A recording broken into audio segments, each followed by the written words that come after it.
जिस पवित्र वंश में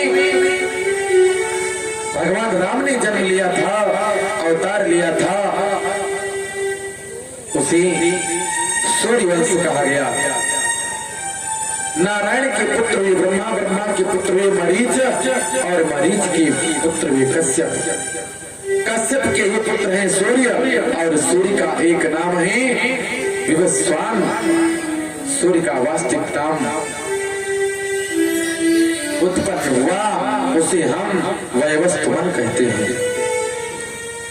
वैवस्वत महाराज के पुत्र हुए प्रद्युम्न, जो शिव जी की आश्रम में गलती की जाने, गलती से चले जाने की वजह से स्त्री बन गए, और अंत में उन्होंने देह का त्याग किया। वैवस्वत के मन में बड़ी चिंता हुई। उनके 10 पुत्र थे, उनमें से एक पुत्र का नाम है सरियात। राजा सरियात, वैवस्वत की सरियात नाम के जो पुत्र हैं, उनकी यहाँ एक परम सुंदरी कन्या ने जन्म लिया, जिसका नाम है सुकन्या। एक बार राजा अपनी पुत्री सुकुमारी के साथ, रानी दासियों के साथ रथ पर विराजमान होकर के घूमने के लिए जंगल में गए, वन में गए। वहाँ चमन महाराज तपस्या कर रहे थे अपनी सुकुमारी सहेलियों के साथ। सुकन्या ने देखा कि एक मिट्टी का टीला है, उसमें से चमक आ रही है, और वो चमक सुकन्या के नेत्र पर चकाचौंध के रूप को लिया। चकाचौंध लगा, सुकन्या पहुंची, एक कांटा लिया और उस कांटे से छोटे से छिद्र में चुभो दिया, तो रक्तधार निकलने लगी। जब रक्तधार निकली, देखा सुकन्या ने, सोचा ये रक्त की धार क्यों बह रही है, देख करके रोने लगी। चमन मुनि महाराज के साथ महाराज सरियात ने अपनी पुत्री सुकन्या का पाणी ग्रहण संस्कार कर दिया। बड़े प्रेम के साथ, अनुनय विनय के साथ दोनों प्रेम से रहने लगे। राजा अपने सरदारों के साथ, दासियों के साथ, सहेलियों के साथ रानी को लेकर के वापस चले आए। एक दिन चमन मुनि महाराज को सुकन्या स्नान करा रही थी। अश्विनी कुमार आकाश मार्ग से चले जा रहे थे। उस समय अश्विनी कुमारों ने देखा कि सुंदर कन्या ऐसी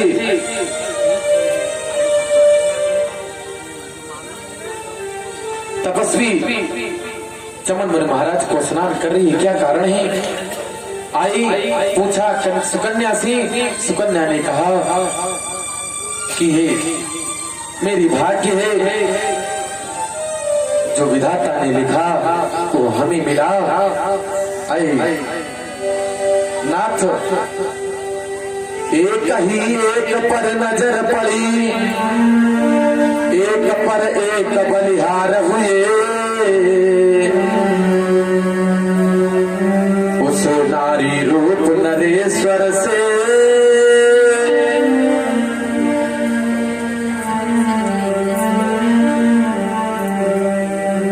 अति सुनी सुकन्या करतार हुए। ऐसी आनंद के साथ कहा। अश्विनी कुमारों से सुकन्या ने, क्या ऋषिराज, अगर आप चाहते हैं कि मेरा कल्याण हो, हमें भी परम धन प्राप्त हो, मेरी प्राणनाथ तरुण हो जाएं, अगर कोई उपाय है तो लगाओ। औषधि बना करके कोड पीस करके अश्विनी कुमार वैद्यों ने दिया और कहा कि अगर ये मेरी दवा आपको काम कर जाएगी।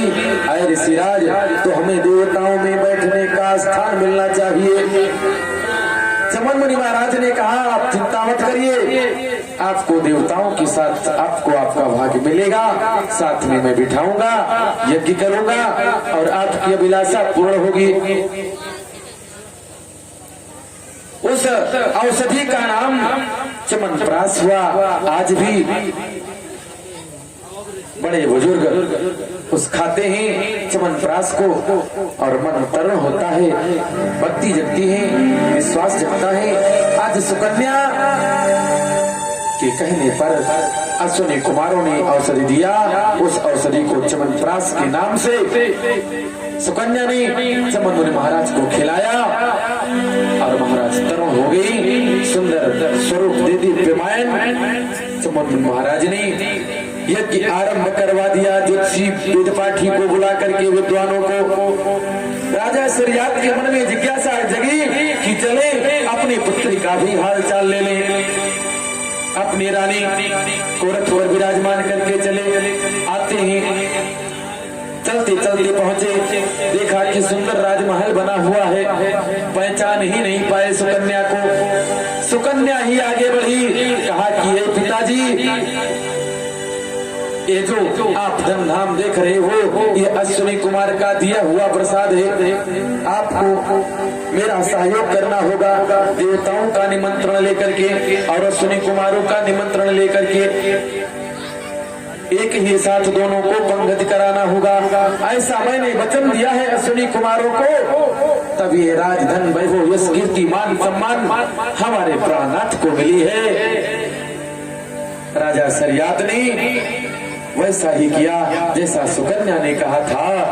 आज समस्त देवताओं के साथ अपना अपना भाग अश्विनी कुमार साथ में बैठ करके देवताओं ने प्रश्न किया, लेकिन राजा शरियात ने कहा कि ऋषिराज, अय विद्वान, अय देवताओं, चिंता करने की कोई बात नहीं है। ये अश्विनी कुमार वैद्य हैं और ये हमारी आपकी सेवा करते हैं। सेवा भाव है तो सेवा भाव में जो सेवा करने वाला हो, सेवा करने का पदाधिकारी हो, उसका सम्मान करना चाहिए। बड़े भाव के साथ सम्मान दिया। अश्विनी कुमार प्रसन्न हुए और जय जयकार हुआ। बड़े भाव के साथ आज सुकन्या गाने लगी, जगत में तुम ही हमारे हो, जगत में तुम ही हमारे हो, तुम्हारे तुम ही सहारे हो।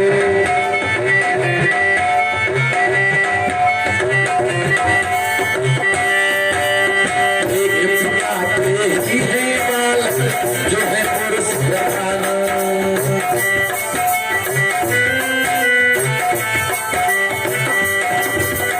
एक पिता की तो है बालक, जो है पुरुष प्रधान।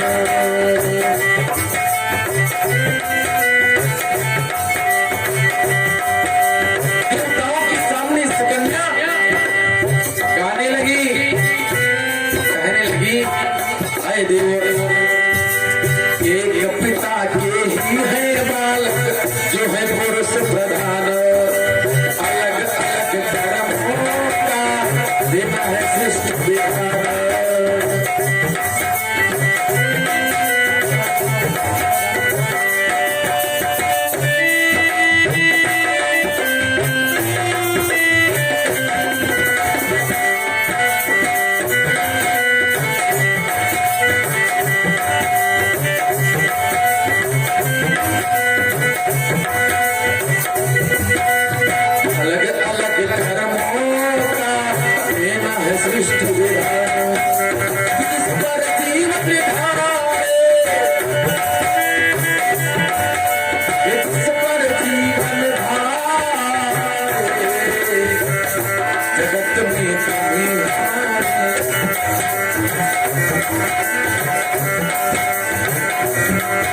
महाराज ने समस्त देवताओं के साथ यज्ञ भाग दिलाकर अश्विनी कुमार के मन को प्रसन्न किया, उन्हें शांति मिली। चमन मुनि महाराज का नेत्र सही हो गया, तरुण हो गई, उनका कल्याण हुआ।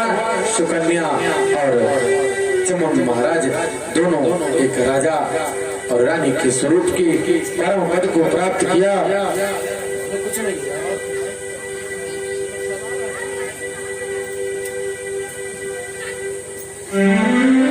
ऐसे भाव के साथ, आनंद के साथ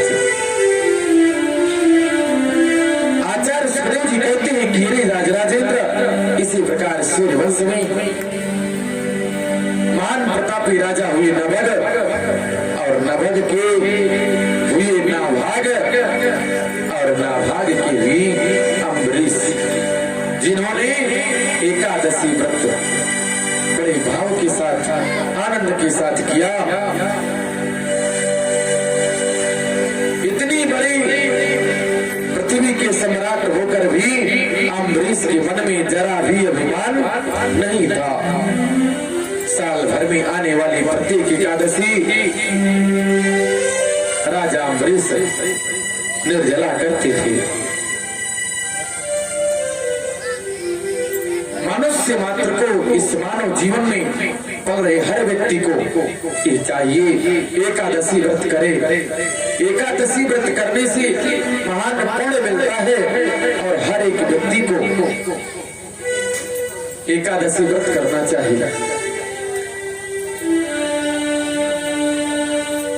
भारतीय संस्कृति और इस सत्य सनातन धर्म में एकादशी व्रत करने वाला पुरुष महान है। धार्मिक रीत से भी एकादशी व्रत करना अनिवार्य है और शारीरिक स्वस्थता के लिए भी